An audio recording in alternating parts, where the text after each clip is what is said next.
les prochains pour accomplir leur devoir civique, le devoir de citoyen. Aller voter. 113 députés et 199 conseillers régionaux seront élus. Et depuis le 13 avril dernier, sur l'ensemble du territoire national, la campagne bat son plein. Les candidats sont en ce qu'on appelle opération décharnement. Comme annoncé hier, cette semaine, nous ouvrons nos antennes. Nous donnons la parole à tous les candidats qui souhaitent la prendre. UNIR était là hier, on devrait recevoir Bâtir aujourd'hui, mais finalement, le parti a souhaité nous parler vendredi prochain. Et nous, on attend. Et ce matin, nous recevons encore UNIR qui reprend la main, et c'est Mme Mazalo Katanga, candidate UNIR pour les législatives dans le Golfe.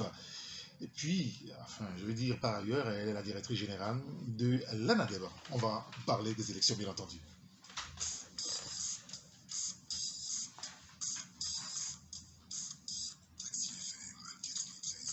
Merci pour votre fidélité à la radio. Génial Taxi FM Lomé. Vous savez, les élections sont à nos portes. C'est le 29 avril prochain. On va en parler avec Mme Mazalo. Éléonore Katanga. Bonjour. Bonjour mon frère, comment vous allez? Je vais bien, merci d'être là ce matin. C'est nous qui vous remercions. Bien en UNIR. Vous êtes candidate UNIR pour les législatives dans le Golfe. Et j'ai envie de savoir déjà comment ça se passe sur le terrain, l'ambiance. Merci beaucoup. Bonjour à tous les auditeurs, à toutes les auditrices de Taxi FM. Merci d'être là. Et bonne campagne à nous tous. C'est ça. La campagne se déroule très bien dans un climat vraiment, je dirais, de fête. Parce que climat de fête, parce qu'on est très bien accueillis partout où on va. Et climat de paix entre les différentes parties prenantes de ces élections. Je vais parler des élections législatives et des élections régionales. Donc, tous les partis, et je crois, en tout cas pour ce que j'ai vécu, je trouve la chose assez intéressante, où c'est avec beaucoup de convivialité quand on se rencontre de partis différents. Quand on se rencontre, je me dis, oui, c'est les Togolaises font preuve de grande maturité en matière d'élection, où on se rencontre et il n'y a pas d'animosité entre nous. C'est le fair play. Vraiment, vraiment, je crois que Adebayor nous a appris quelque chose. Hein. Un grand joueur avec un peuple qui sait jouer, qui sait respecter et tout comme voilà. Et c'est ça. Ça se passe bien. D'accord, très bien. Mais avant de revenir précisément sur les élections législatives et régionales, une question d'actualité. Lomé est sous la pluie presque, on va dire aujourd'hui. Depuis le matin, il fait que pleuvoir et nous avons quelques alertes, des remontées d'informations qui font état. Et ça, c'est pas nouveau. Il y a des quartiers qui sont sous la pluie, clairement, aujourd'hui. Sous l'eau, on va dire, voilà. Sous l'eau. Je l'évoque parce que vous vous occupez un petit peu aussi dans votre service de ces questions-là aussi. Comment est-ce que vous réalisez à ça? Bon, c'est une situation assez regrettable hein, quand on vit ces situations, quand on voit ses concitoyens et ses concitoyennes dans des situations d'inondation difficiles. Ce n'est pas toujours, ça ne donne pas la joie ou que sinon qu'on compatit à toutes ces situations. C'est le changement climatique, je dirais, avec des pluies comme ça. Avant, on ne les vivait pas, mais aussi, il y a des comportements qui sont liés à l'homme lui-même qui veut affronter la nature. Si on va construire dans des endroits qui ne sont pas indiqués, on ne peut que tomber dans ces genres de situations. Mais en même temps aussi, cela appelle à des actions assez fortes du gouvernement pour aider à assainir notre ville, pour que dès qu'il y a pluie, qu'on ne vive pas tout ce qu'on est en train de vivre. On sait déjà combien le gouvernement a investi, hein, parce qu'on voit aussi les bassins de rétention qui sont faits, mais quand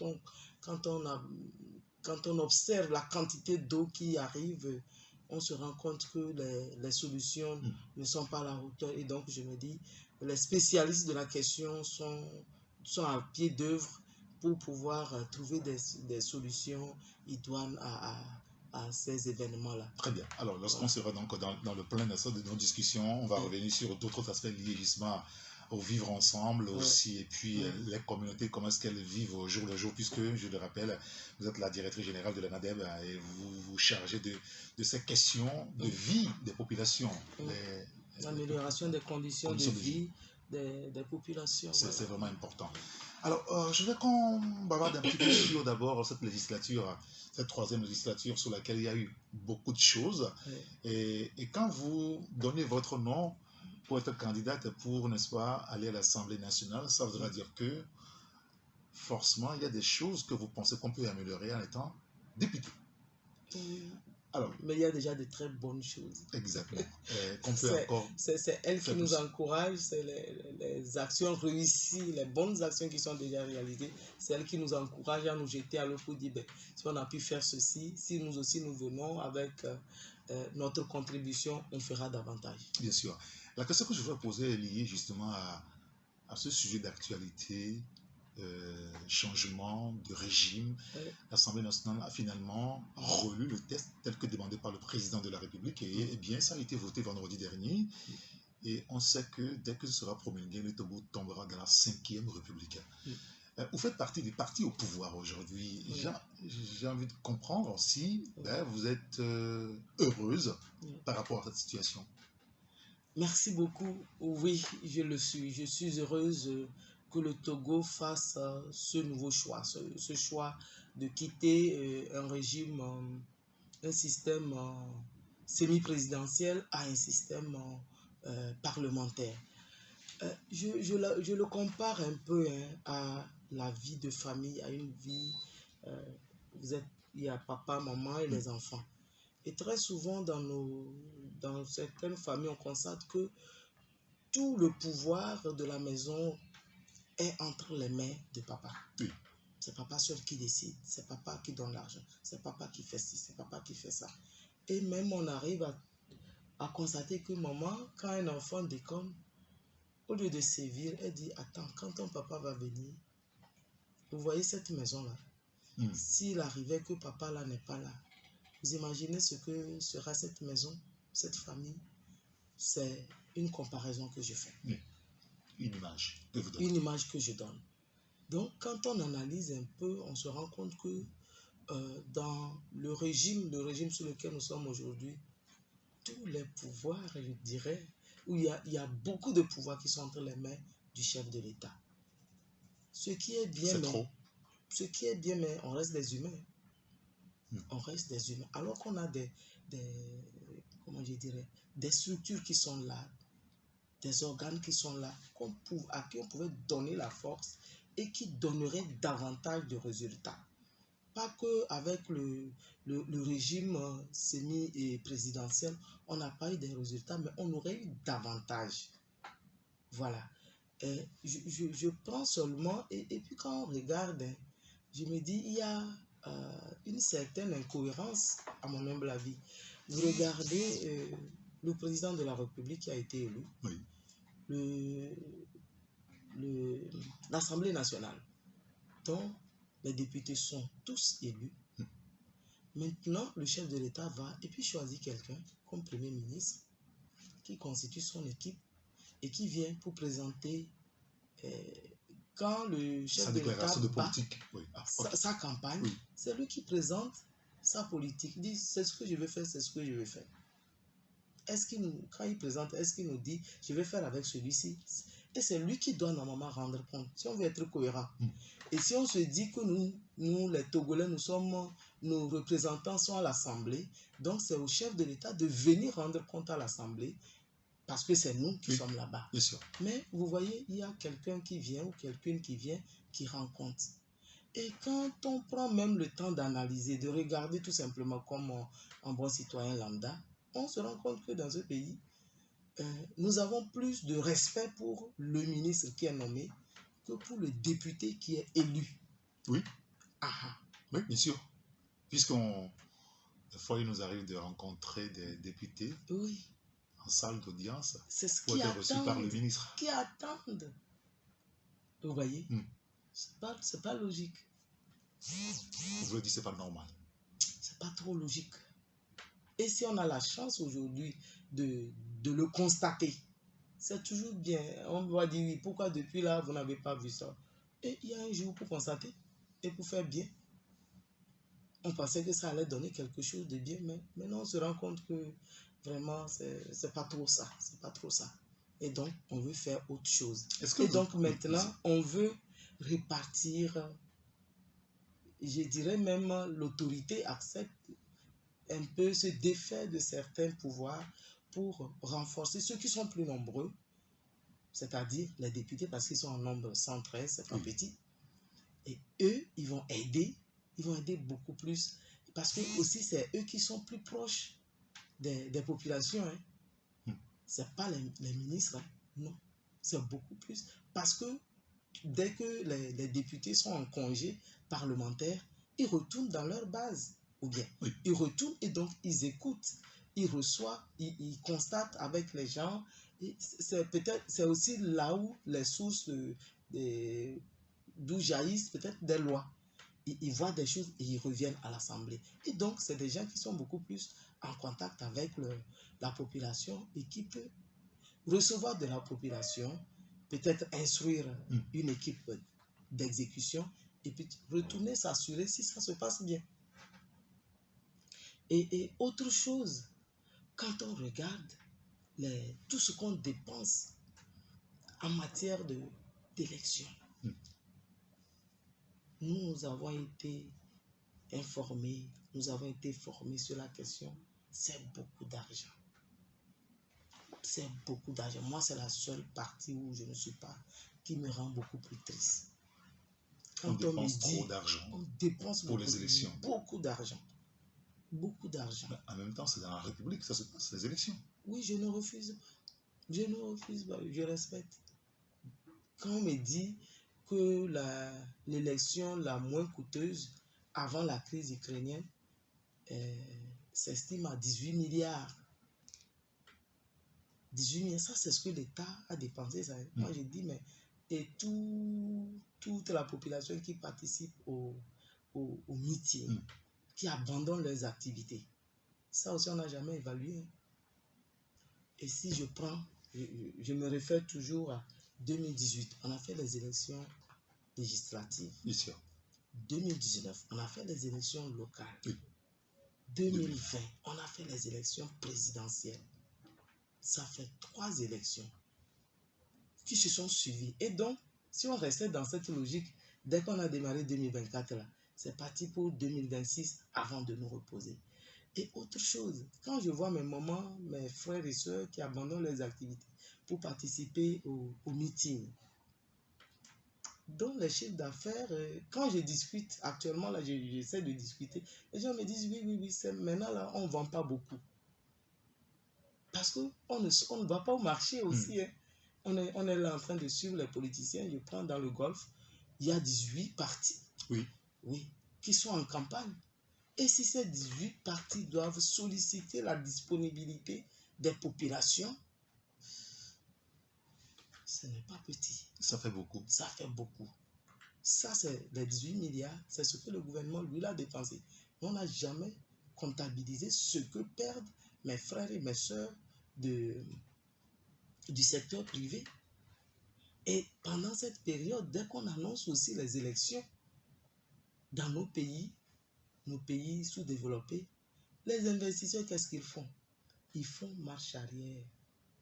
Ils attendent. S'ils avaient même des choses à entreprendre, ils attendent pour s'assurer que nous serons capables de garder la paix. Parce que s'il n'y a pas de paix, eux, ils ne peuvent pas travailler. Et donc, les investissements baissent. Qui parle d'investissement, des baisses d'investissement, parle aussi de manque à gagner par, je dirais, l'OTR, par exemple. Voilà un peu, moi, c'est la partie la plus intéressante pour moi quand on m'a dit qu'on saute au moins une élection. Parce que si je prends le cas des cantines scolaires, on n'a besoin que de 3 milliards pour nourrir au moins 200 000 écoliers sur l'ensemble de notre territoire. Mais on n'y arrive pas, on ne trouve pas. On n'en a pas. Mais pourquoi on va continuer si on investit déjà pour des comment on les appelle, pour l'Assemblée nationale, pour le Sénat, pour les locales. C'est des entités qui vont travailler pour le développement de notre pays. Et l'Assemblée nationale va réfléchir aux lois qui vont aider à faire avancer un certain nombre de choses, à renforcer la cohésion sociale au niveau national, à apporter la paix et tout, à réglementer un certain nombre de choses. Et puis les autres seront là à travailler parce que quand je prends les conseillers municipaux comme les conseillers régionaux, c'est des acteurs de développement. Ils auront les moyens pour mieux impacter, travailler pour le bonheur, pour l'épanouissement des populations. Alors, est-ce qu'il n'y a pas cette façon, en vous écoutant, de dire que est-ce qu'on n'est pas en train de déshabiller Paul pour habiller Pierre, dans ce sens que, oui, les élections sont assez coûteuses, il faut en abandonner, et afin de rendre disponible beaucoup d'argent. En même temps, on va avoir désormais des sénateurs. Et quand on parle des sénateurs, c'est aussi beaucoup de bouches à nourrir. Et donc, on a juste déplacé les problèmes. Non. Si c'est un thème de finances. Non. Vous voyez qu'on met les deux élections là ensemble. Oui. On met les deux élections là ensemble. Oui. On fait les élections locales, on fait les élections régionales ensemble. On n'a pas fait les élections locales à part, et les élections régionales à part et les élections législatives. Lorsque le Sénat sera constitué. Oui. Il faut payer tous ces conseils régionaux, ils seront 179. Oui. Mais vous voyez qu'on a beaucoup d'acteurs qui vont réfléchir à des stratégies beaucoup plus efficaces, beaucoup plus pertinentes pour notre pays, que d'avoir, vous voyez, une seule personne, quelle que soit sa capacité, la personne restera un être humain et donc limité. Mais ici, on a plusieurs personnes qui vont réfléchir, chacun va apporter tout ce qu'il y a comme opportunité, comme menace dans sa zone, et tout ça, là, on met ça ensemble et ça va faire bouger beaucoup plus la machine. Quand on va sortir des sous, on sait qu'on est en train de résoudre un problème définitivement. Voilà, parce que ceux qui sont venus apporter le problème vivent la chose, par exemple, avec leurs concitoyens et leurs concitoyennes. Voilà. D'accord. Oui. Alors, est-ce que vous avez encore en mémoire le parcours de ceux-là qui ont déjà travaillé à l'Assemblée nationale?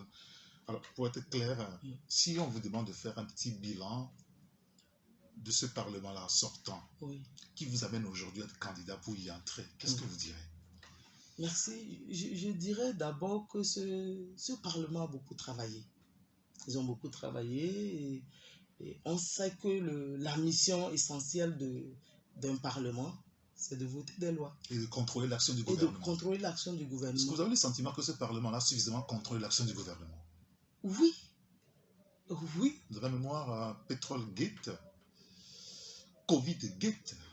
Oui, ça, on a commencé, on a fait des points. Et des gens ont été interpellés. Des Togolais, des Togolaises ont été interpellés par le Parlement. Des gens, ils ont passé de grandes heures là-bas, beaucoup d'heures là-bas, pour discuter de tout ce qui a été fait. Et les gens sont venus avec des preuves là où ils n'étaient pas d'accord. Ils renvoyaient ces personnes-là pour revenir avec des preuves convaincantes. Si on n'a pas de preuves convaincantes, on ne peut pas laisser un sujet comme ça en l'air, non. Oui. Et donc, ce Parlement a voté beaucoup de lois. Et la dernière qui vous intéresse, je constate, c'est le changement de constitution. C'est le changement de constitution. Oui. Et j'ai dit, il faut toujours... C'est vrai que le changement n'est pas très accepté par l'être humain, non. On est toujours dans son confort, on ne veut pas changer. Quand on dit non, il faut changer, on se demande, mais qu'est-ce que ça va rapporter? Mais essayons. Essayons. Qui ne sait rien n'a rien. Aujourd'hui, on ne peut pas comparer ici. Il a fallu qu'on quitte le régime présidentiel pour tomber dans un régime semi-présidentiel pour pouvoir comparer. Maintenant, allons-y à un régime parlementaire. On va faire l'expérience parce que le Togo nous appartient à nous tous. Ce n'est pas... Le Togo n'appartient pas à une autre personne. Le Togo appartient prioritairement aux Togolais. Et donc, nous avons aussi le droit de changer, d'essayer de nouvelles choses. si on essaye et que ça donne, peut-être qu'on va essayer, ça va donner plus. On avance. Si ça ne donne pas, on aurait essayé et on aurait des éléments pour apprécier. On aurait essayé. Moi, j'ai dit, non, ne nous campons pas sur... ne soyons pas trop fiers de ce que nous sommes aujourd'hui, mais jetons-nous aussi et faisons un bond en avant en essayant quelque chose de nouveau et voyons ce que ça va nous donner. Voilà. D'accord, très bien. Alors, ceux qui nous rejoignent à l'instant, nous sommes sur la radio, Génial Taxi FM Le Mai, et notre invité, c'est la candidate pour les élections législatives dans le Golfe, Madame Mazalo Eleonora Katanga. Alors, unir votre parti sur le terrain maintenant, qu'est-ce qui... J'avais posé la question à M. Kanka Malik Nachaba hier ici, il était assis à votre place. C'est savoir qu'est-ce qui sera fait de nouveau avec UNIR qu'on n'a pas vu et que vous nous proposez aujourd'hui. Merci. Avec UNIR, vous n'avez pas vu un régime parlementaire. Avec UNIR, vous n'avez pas vu un président de la République, un président du Conseil des ministres et sous l'Assemblée nationale, qui est une équipe dirigeante de l'Assemblée nationale. Vous n'avez pas vu ça, vous n'avez pas vu des sénateurs, vous n'avez pas vu ça. Donc, voilà du nouveau. Et tous ces acteurs-là doivent apporter leur contribution pour réfléchir à un Togo nouveau. Mais quand je pose la question, je parle de l'offre que vous proposez aux citoyens quand vous allez sur le terrain. Oui, ce que nous... Parce que pour convaincre à voter pour vous, il y a un message. Oui, nous avons tout ce que tous nos acquis, tout ce que nous avons fait. Et nous ne sommes pas des personnes satisfaites de tout ce qui a été fait. Nous reconnaissons les limites, nous reconnaissons les nouveaux besoins et nous sommes engagés à travailler avec tous les Togolais et toutes les Togolaises pour trouver des solutions à tous ces problèmes-là. Ce n'est pas... UNIR ne vient pas avec un bâton magique à toutes les solutions. Non, UNIR vient dans sa démarche d'inclusion pour que chacun apporte sa contribution, quelle qu'elle soit, pour bâtir un Togo qui réponde aux attentes de tout le monde. Voilà. Alors, vous étiez en meeting hier. Le message essentiel que vous véhiculez aux populations, c'est quoi aujourd'hui? Le message essentiel, il porte sur la paix. La paix. La paix. On ne l'a pas suffisamment aujourd'hui? Vous êtes Togolais, vous savez ce qui se passe dans la région des Savanes, dans les préfectures de Pendial, où nous sommes tout le temps menacés par des djihadistes. On ne peut pas avoir une partie de notre pays en insécurité et s'asseoir à Lomé ici, se frotter les mains. Ce n'est pas possible. Donc, on a ce défi-là de la sécurité, de la paix à assurer pour tous les Togolais, pour toutes les Togolaises, quel que soit là où vous êtes. Et il n'y a que UNIR qui puisse assurer ça aujourd'hui? Ben oui. Sinon, vous avez qui? Sinon, vous avez qui? Si vous en avez, il faut me donner les... Non. Oui, on a UNIR. C'est UNIR seul qui peut le faire.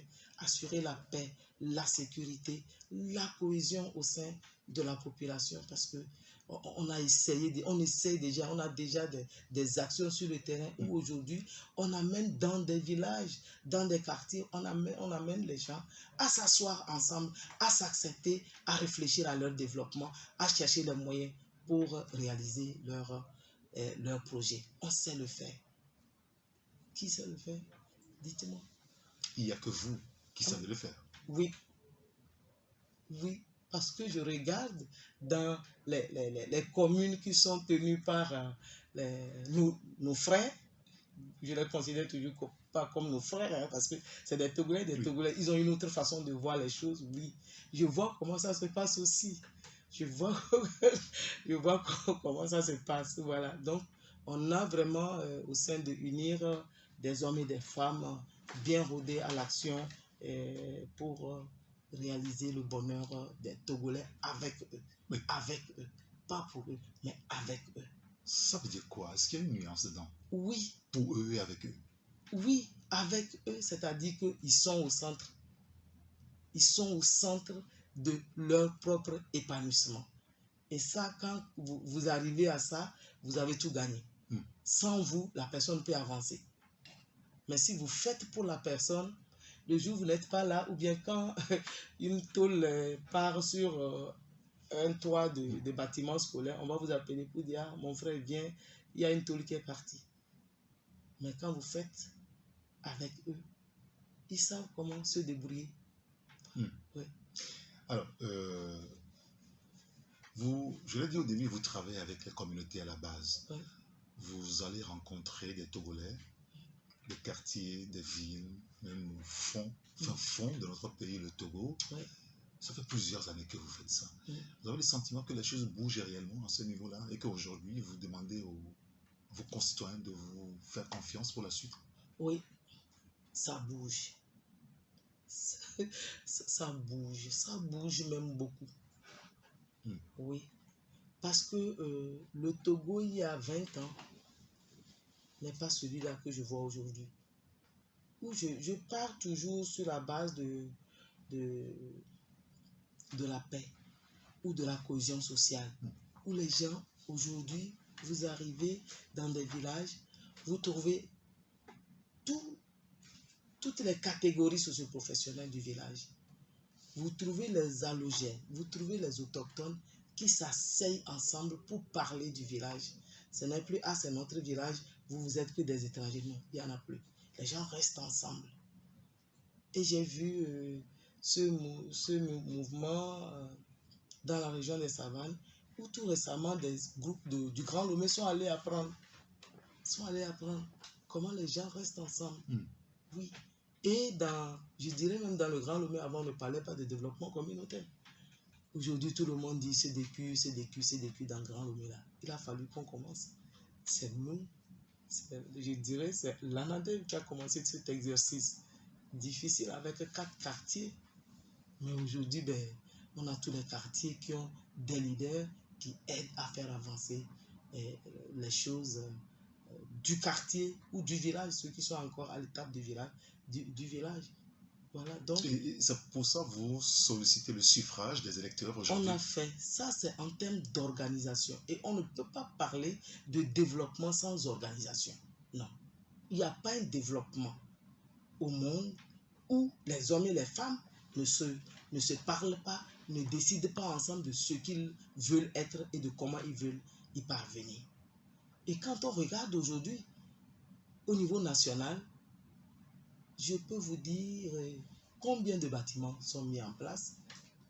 Oui, combien de bâtiments avec des mobiliers, les espaces d'échanges commerciaux qui sont améliorés, dont les infrastructures sont améliorées grâce au chef de l'État.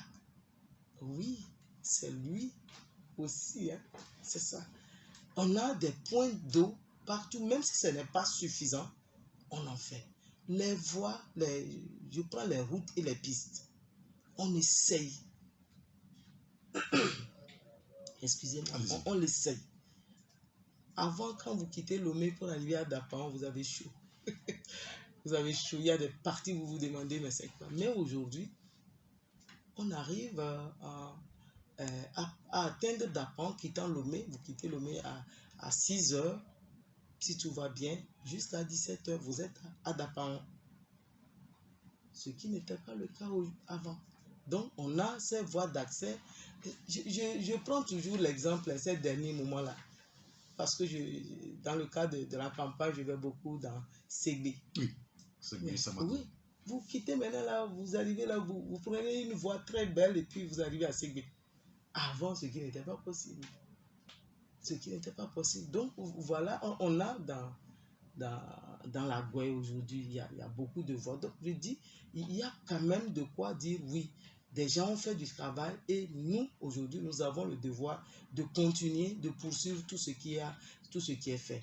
On a l'assurance maladie universelle qui est en train de prendre corps dans notre pays pour que tous les Togolais soient égaux en termes de soins. Parce que la manière dont vous souffrez quand vous avez les maux de tête, c'est comme ça. Je souffre quand j'ai les maux de tête. Il faut qu'on puisse nous donner tous la même chance de nous soigner quand nous sommes souffrants.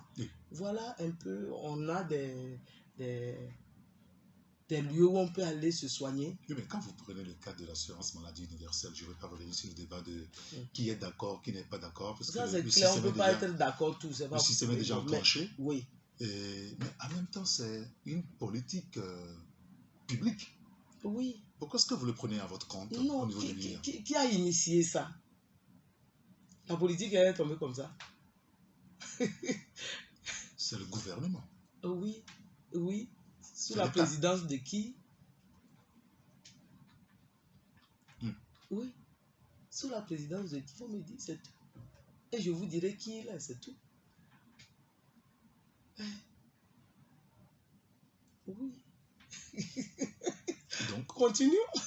donc Oui. Ah oui. vous le prenez comment? Oui. Un objet Oui. de campagne? Oui. Oui. Ok. Oui. Qui a travaillé? Ou bien, c'est son excellent frère Yassine. Oui. Quelqu'un même si c'est quelqu'un qui a amené l'idée, il a dû l'apprécier et dire oui, avancez, je suis d'accord. Et je vous soutiens. D'accord. Oui. Alors, justement, ça nous amène à parler des promesses. On l'a dit tout au début, la mission principale d'un député à l'Assemblée nationale, je le dis parce que vous êtes député, vous êtes candidat. J'espère que vous serez élu, candidate donc du Parti uni pour les législatives de cette année. Qu'est-ce que les populations peuvent-elles attendre réellement de vous si vous êtes élu? Ceux qui nous écoutent là.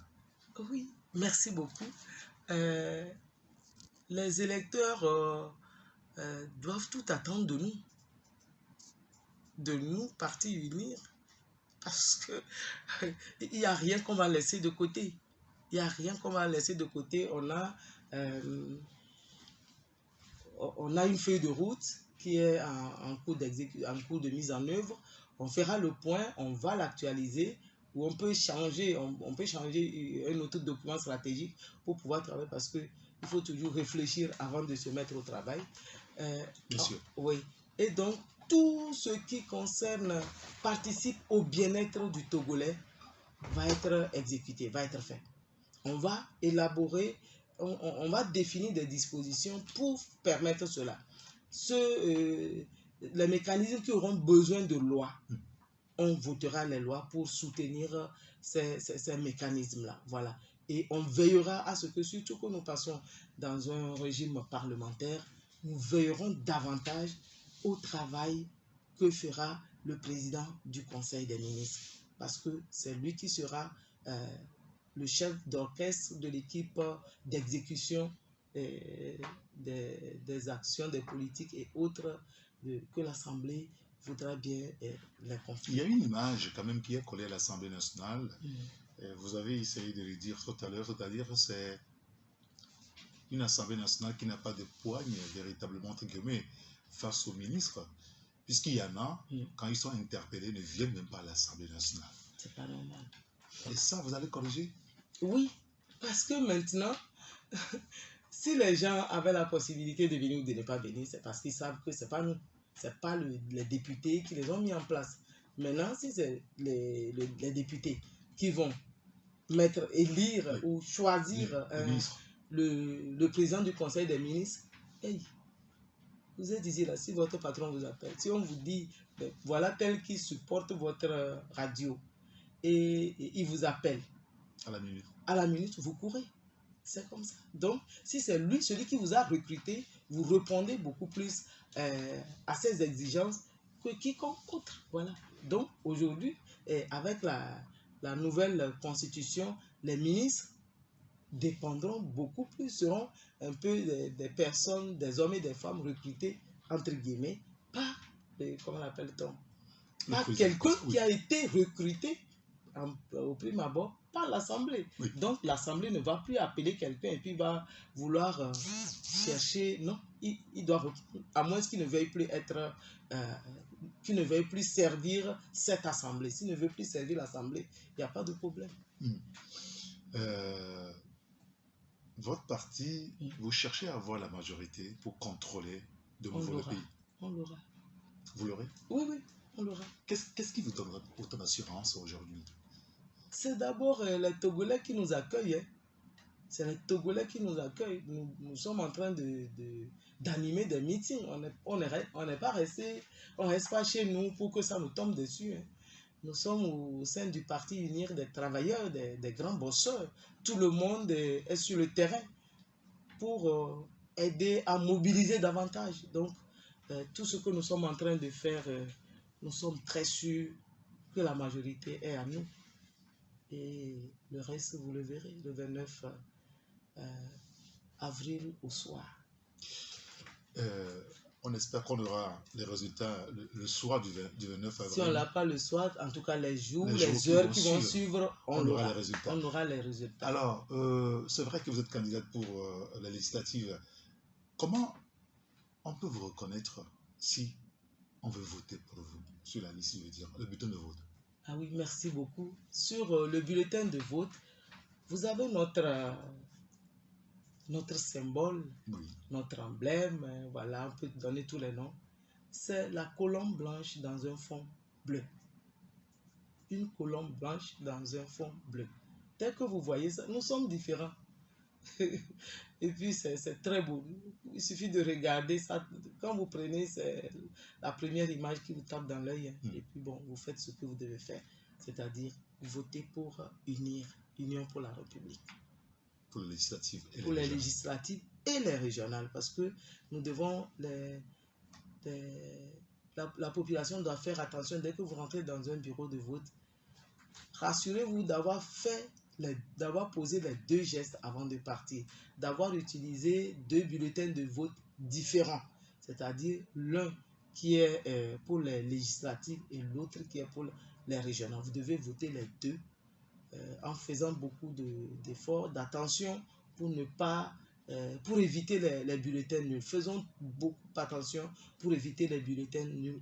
Et comment on fait justement pour éviter les bulletins nuls? Parce qu'il y en a, ils sont contents parce qu'ils ont voté, mais réellement, oui, ils se rendent compte que son vote n'a pas compté. Oui, parce qu'on a mal voté. Oui, c'est pour ça, au cours des meetings, on rappelle, mais après, quand on finit les meetings, il y a tout un travail qui se poursuit dans les maisons pour apprendre aux gens à voter. Surtout quand je prends le cas de Golf où je suis, oui, la liste, le bulletin de vote pour les législatives est un peu grande. Et donc, parce que vous êtes nombreux. Nous sommes 28. Partis, oui. Il y a plusieurs partis, 28. Donc, et tout ceci, et quand on n'explique pas suffisamment aux gens, qu'on ne leur démontre pas comment ça doit se faire, surtout les personnes peu lettrées peuvent se tromper ou faire tâcher et ça devient des bulletins nuls. Donc, il y a tout un travail qui est en train d'être fait au sein par les militants unis pour apprendre aux gens à bien voter le 29. Et à bien plier les papiers. C'est tout ça là, j'ai dit bien voter. Oui. Comment il faut plier le papier pour que l'encre ne tâche pas autre partie pour rendre mon vote nul. Oui. Voilà. Et c'est très compliqué quand même. Oui, c'est pour ça que j'ai dit les militants continuent le travail sur le terrain pour apprendre aux gens à bien voter. Très bien. Je voudrais vous interroger encore sur une des questions et on va laisser la parole pour juste 15 minutes pour les auditeurs pour peut-être poser des questions puisqu'on est en campagne sur la radio aussi et on peut avoir des questions, d'explications pour pouvoir avancer. Alors, aujourd'hui, clairement, on va résumer à peu près ce qu'on a vu depuis là. Quelles sont vos consignes de vote pour les électeurs qui nous écoutent actuellement et qui peut-être aussi n'ont pas encore fait leur choix? Merci. Je voudrais d'abord les encourager à retrouver tous leurs cartes d'électeurs. À partir d'aujourd'hui, cherchez vos cartes d'électeurs, mettez vos cartes d'électeurs en lieu sûr où vous savez que le 29 matin, dès que vous vous réveillez, même si c'est en somnolent, vous pouvez prendre votre carte. Oui. Il faut d'abord s'assurer qu'on a sa carte. Si on n'a pas sa carte, ça pose problème. On ne peut rien faire avec vous. Mais pour ceux qui ont leur carte et qui sont disponibles, gardez-les encore jalousement pour le lundi.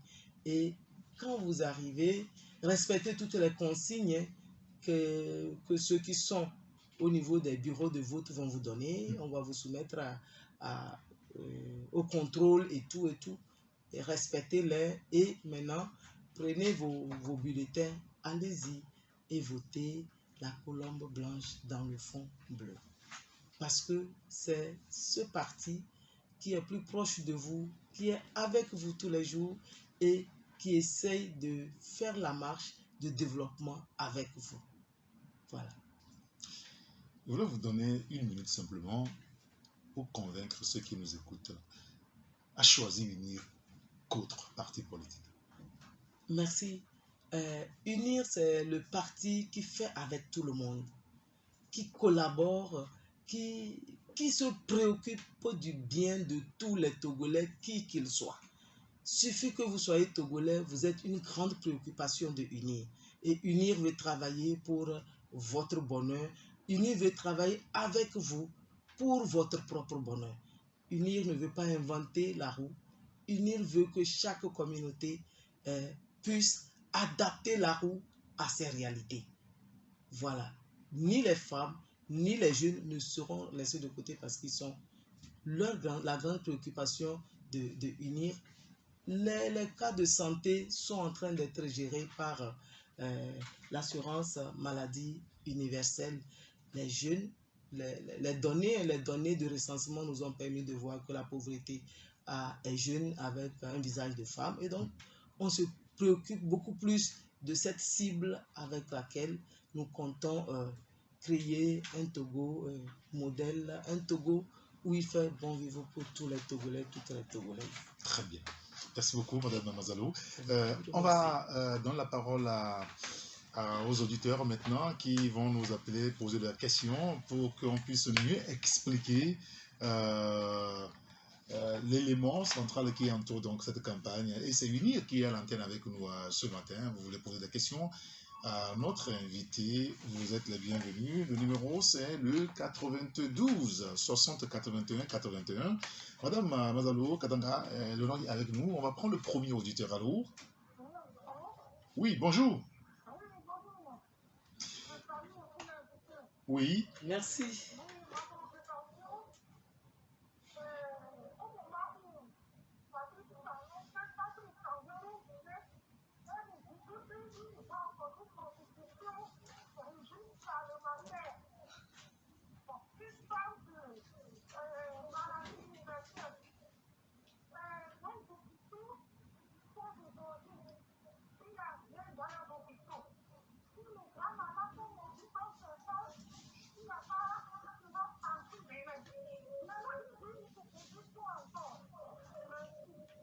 D'accord. Madame, vous avez écouté la question. La question de santé. Oui, merci beaucoup. La question de santé, elle est abordée à différents niveaux. Hein. Nous avons aujourd'hui dans notre capitale je dirais un hôpital de référence, Dr Lafia, qui est à côté et qui aide à soulager tant soit peu les souffrances physiques des Togolais et des Togolaises. Je dirais, comparaison n'est pas raison. Le Bénin, c'est le Bénin. Le Togo, c'est le Togo. On n'a pas les mêmes réalités. On n'a pas les mêmes réalités, on doit le savoir. Nous avançons à notre rythme. Le Bénin avance aussi à son rythme. Voilà. Le Bénin a ses défis. Le Togo aussi a les siens. Vous avez dit tout à l'heure, quand on a le palu, la douleur est la même, hein, qu'on soit du NIR ou de l'ANC ou d'autres partis politiques. Oui. Alors la question de santé... c'est pour ça qu'on a l'assurance maladie universelle. C'est pour ça qu'on travaille pour que ça devienne vraiment une réalité, pour que tous les Togolais et les Togolaises aient les mêmes chances de se soigner. Que vous soyez riche ou pauvre, que dès que vous arrivez à l'hôpital, qu'on puisse vous accueillir et vous donner des soins, ne serait-ce que des premiers soins pour vous soulager en attendant. Voilà. Très bien. Oui. On va prendre le deuxième auditeur. Allô? Oui, allô, monsieur le docteur. Oui, bonjour, comment allez-vous, cher ami? Oui, ça va, grand fidèle. Monsieur Fidèle, nous vous écoutons. Oui, je peux demander à notre dame si le mur va avoir la majorité avant de monter les routes à l'OMS. Ah, d'accord, très bien. Ben, on a écouté. Merci pour votre question. Je comprends, merci beaucoup mon frère. Je comprends que vraiment le problème de route, on dit le développement, La route du développement la route du développement passe par le développement de la route. de la route. Euh, les, les routes, on essaye, on les fait. Hein.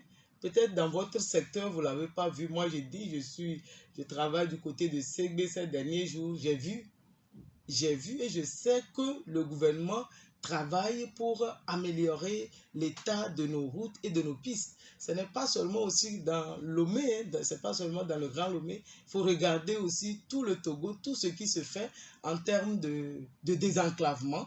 Et ça aussi, il faut le savoir. On a un ministère qui s'occupe de la question où on aide les producteurs, les productrices agricoles pour pouvoir vendre. Et donc, on ouvre ces pistes pour faciliter leur déplacement. Merci. D'accord. On va prendre le troisième auditeur. J'ai quelques questions aussi ici que je peux lire. Oui, allô, bonjour. Bonjour, C'est monsieur monsieur Emmanuel. Monsieur Manuel, nous vous écoutons. Quelle est votre question pour notre invité? J'ai écouté religieusement notre invité. Heureusement.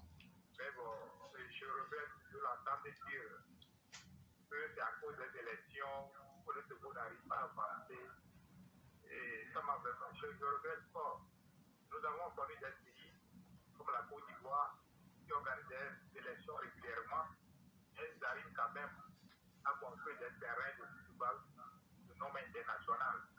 Moi, je préfère qu'elle nous dise tout simplement qu'ils sont dans l'incapacité notoire et puis à décider le Togo, de nous laisser en faire.